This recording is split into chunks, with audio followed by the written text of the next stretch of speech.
What's going on, FA Nation? Jon Impemba here with today's NFL DFS Week 2 Contrarian Corner. Going to bring you some low roster players to put in those GPP lineups this week.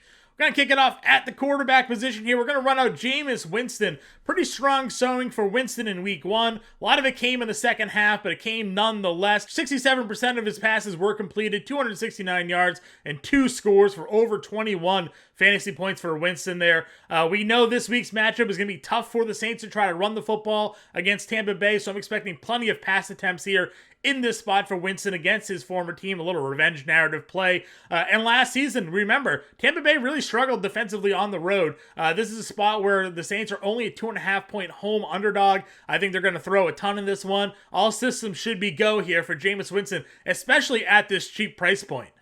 At the running back position, we're going to run it back here, Antonio Gibson. Listen, last week I told you, loved Gibson in this spot against Jacksonville. This week he's got the Detroit Lions. The Lions allowed 3 rushing touchdowns to 3 different running backs on the Eagles last week. Miles Sanders, Kenneth Gainwell, Boston Scott all found the end zone. Last week, Gibson himself 130 total yards, including 7 catches on 8 targets. I think Carson Wentz might be a check down king this season. We saw Curtis Samuel catch a lot of balls with a low ADOT. Antonio Gibson's right there with him. This is a great matchup for Gibson to excel. Only a few more weeks where Gibson might have this type of value with Brian Robinson nearly coming back. We already saw him on the practice field. So take advantage of Gibson while you can. It's a great spot and a great matchup and a guy that has a lot of usage in this Commanders offense.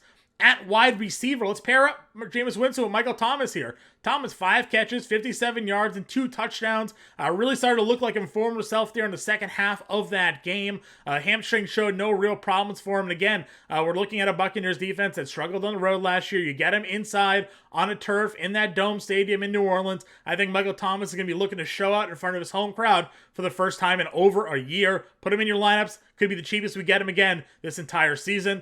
And we're going to wrap it up at the 10 position here. Kylen Granson, no Michael Pittman, no Alec Pierce for the Colts. Last week, Granson saw 7 targets in that week 1 matchup against Houston. And you're looking at a guy that he got targeted on 30% of the routes that he ran. We could see that number increase here in week 2. Love the value we're getting on him as well. He's nearly a punt play over on DraftKings. Going to be a salary saver for you in your lineups. So put Kylen Granson in there. Could be a little different. Could pay off big. Let's go make some money here in week 2.